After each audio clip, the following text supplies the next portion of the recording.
তখন লোকটা চিৎকার ধরে বলে, দেখো আমি তোমার আব্বু, আমি আজীবন বাড়ি ঘর করেছি, তোমার জন্য আমি সব করেছিলাম। বেটারে, তোমার অসুখ হলে আমি তোমাকে কাঁধে করে ডাক্তার বাড়িতে বারবার নিয়ে গিয়েছি। তোমার জন্য আমি সাহারাল লায়ালি, আমি তোমার জন্য রাত জেগেছি।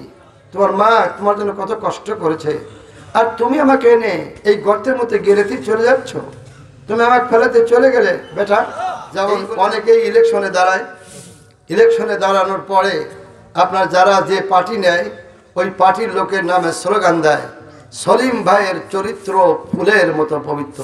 কথা ঠিক না? আর অনেক স্লোগান দিয়ে যখন চলে আসে তখন তিনি ক্যান্ডিডেট, তিনি ওই ছেলেদের বলে বসে, তোরা বয় কি খাবি খা। কথা ঠিক না বলেন? জোরে বলেন, কথা বলেন। এই তিনটা কোশ্চিন আল্লাহ পাক আউট করে দিয়েছেন যাতে আমার বান্দারা এই তিনটা কোশ্চিনের জবাব শিখে আসে। আল্লাহু আকবার, আরে জোরে আল্লাহু আকবার। মানে পরীক্ষক যদি কোশ্চিন আউট করে দেয় তাহলে বোঝা যাবে সে পাস করাবেই।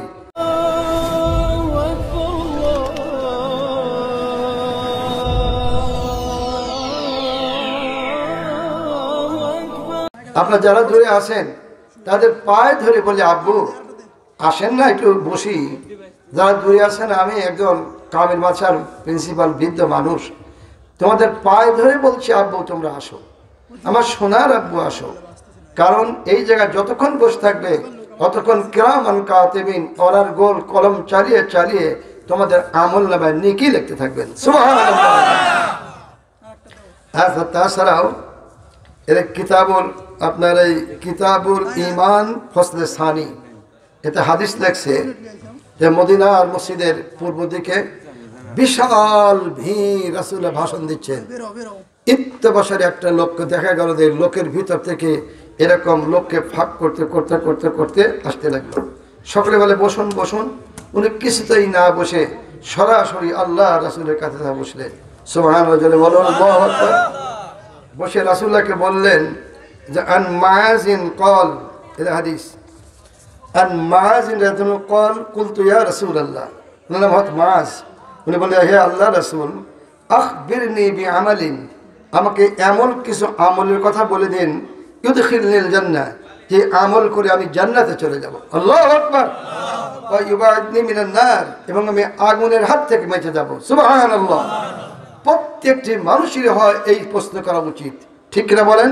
যে আমরা কি করে জাহান্নামের আগুন থেকে বেঁচে জান্নাতে যাব, এই প্রশ্ন প্রত্যেকেরই করা উচিত। কথা ঠিক না বলেন?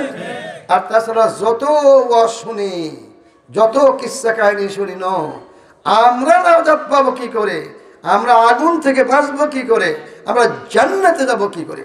কথা ঠিক না বলেন? এই প্রশ্ন সাহাবী করে বসলেন। রাসূলুল্লাহ বলেন, ক্বালা সাআলতান আমর আযীম, রাসূলুল্লাহ বলেন, তুমি এক গুরুত্বপূর্ণ প্রশ্ন আমাকে করে বসলে। আল্লাহু আকবার, আল্লাহু আকবার।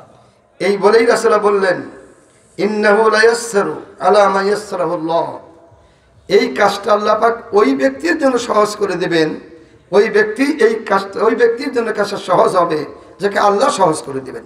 সুবহানাল্লাহি ওয়া বিহামদিহি।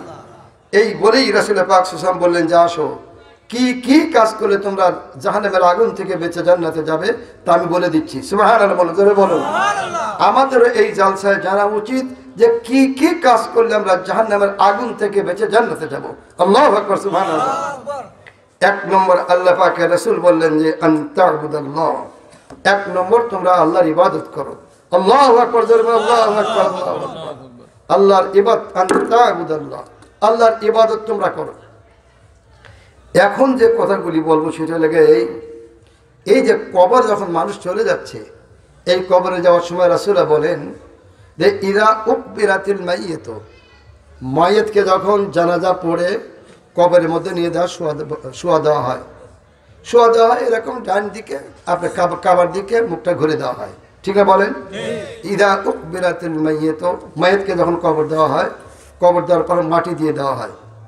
মাটি দিয়ে দেওয়ার পরে মানুষ যখন তাকে ফেলে চলে আসে তখন লোকটা চিৎকার ধরে বলে, দেখো আমি তোমার আব্বু, আমি আজীবন বাড়ি ঘর করেছি, তোমার জন্য আমি সব করেছিলাম। বেটারে, তোমার অসুখ হলে আমি তোমাকে কাঁধে করে ডাক্তার বাড়িতে বারবার নিয়ে গিয়েছি। তোমার জন্য আমি সাহারাল লায়ালি, আমি তোমার জন্য রাত জেগেছি। তোমার মা তোমার জন্য কত কষ্ট করেছে, আর তুমি আমাকে এনে এই গর্তের মধ্যে গেলেতেই চলে যাচ্ছ, তুমি আমাকে ফেলাতে চলে গেলে বেটা। এই বলে ইয়াবিদু রূহাহু ফি জাসাদিহি, তার শরীরের ভিতর রূহটা ফেরত দিয়ে দেওয়া হয়। আল্লাহু আকবার, জোরে বলে আল্লাহু আকবার। তখন সেই লোকটা ডাক ধরে সামিআ কারআনি আলিহাম, যখন তারা যায় ওই পায়ের খটখটি আওয়াজ তারা শুনতে পারে। এবার রূহটা ফেরত দিয়ে রাসূলুল্লাহ বলে ফাইউজলিসানিহি, তখন ওই লোকটাকে তুলে ওই কবরের মধ্যে বসিয়ে দেওয়া হয়। আল্লাহু আকবার বলেন, সুবহানাল্লাহ, আল্লাহু আকবার। আর আবু জোরে বলো আল্লাহু আকবার। না, যুবকদের বলতে হবে আল্লাহু আকবার।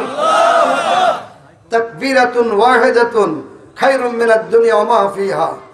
একটা তাকবীরের মূল্য আল্লাহর কাছে तमाम পৃথিবী, America, Britain, German, Japan, Thailand, Korea, চীন, বাংলাদেশ, ভারত, কুয়েত, কাতার, লিবিয়া, জর্ডান, মরক্কো, বাহরাইন, तमाम দুনিয়া বিক্রয় করলে যত মূল্য আল্লাহর কাছে একটা তাকবীরের মূল্য তার চাইতে বেশি।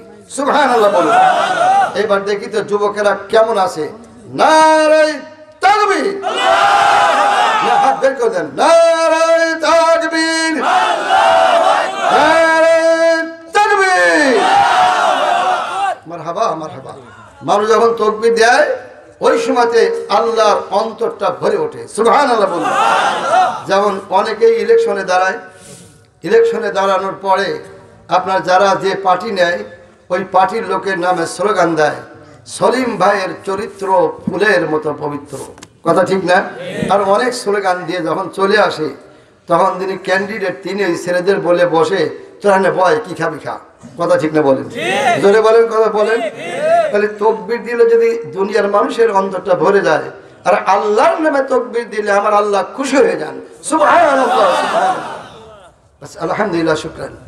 এখন মানুষ যখন মরে যাচ্ছে, এই মরে যাওয়ার পরে ইদা উকবিরাতিল মাইয়াতু, মায়াত যখন আপনার কবরে দেওয়ার পরে ফাইউআবিদু রূহাহু ফি জাসাদি, তার শরীরের ভিতর রূহটা ফেরত দিয়ে ফাইউজলিসানি, তাকে কবরের মধ্যে তুলে বসানো হয়। বসানোর পরে 3টা কোশ্চিন করা হয়। আল্লাহু আকবার, জোরে বলেন। এই 3টা কোশ্চিন আল্লাহ পাক আউট করে দিয়েছেন যাতে আমার বান্দারা এই 3টা কোশ্চিনের জবাব শিখে আসে। আল্লাহু আকবার, আরো জোরে আল্লাহু আকবার। মানে পরীক্ষক যদি কোশ্চিন আউট করে দেয় তাহলে বোঝা যাবে সে পাস করাবেই। আল্লাহু আকবার, সুবহানাল্লাহ। আল্লাহ পাক অনুরূপভাবে কয়টা কোশ্চিন হবে তা রাসূল পাক আউট করে দিয়েছেন। সুবহানাল্লাহ বলেন, সুবহানাল্লাহ। 1 নম্বর কোশ্চিন করা হয় মার রব্বুকা, বলো তোমার রবটা কে। আল্লাহু আকবার, আল্লাহু আকবার। মার রব্বুকা, তোমার রব কে, 1 নম্বর প্রশ্ন। 2 নম্বর বলবে মা দীনুকা, তোমার দিন কি, তোমার ধর্মটা কি ছিল, তুমি কোন ধর্মের লোক, বৌদ্ধ, খ্রিস্টান, না তুমি কোন ধর্মের লোক। এই 2 নম্বর প্রশ্ন করা হবে। আর 3 নম্বর প্রশ্ন ভিডিও কলের মতো আল্লাহ রাসূলের চেহারা মুবারক ওই কবরের ভিতরে তুলে আনা হবে। মানুষ দেখবে, টাকা দেখে ফেরেশতারা বলবে মান হাযার রাজুলুল্লাযী বুইসা ফীকুম, এই লোকটাকে যে তোমাদের মধ্যে পাঠানো হয়েছিল বলো তো এই লোকটাকে। আপনাদের মতো আল্লাহ ওয়ালা লোক যারা জালসায় বসে আছেন আপনারা আলবৎ জবাব দিতে পারবেন। আল্লাহু আকবার, আল্লাহু আকবার। বলবে আপনার পরিষ্কার বল, রব্বি আল্লাহ, আমাদের রব হল আল্লাহ, আমাদের প্রতিপালক আল্লাহ, আমাদের দ্বীন হল ইসলাম, আর ইনি হচ্ছে মুহাম্মদুর রাসূলুল্লাহ। আল্লাহু আকবার। কারণ রাসূলুল্লাহর চেহারার মতো চেহারা পৃথিবীর আর কারো নাই।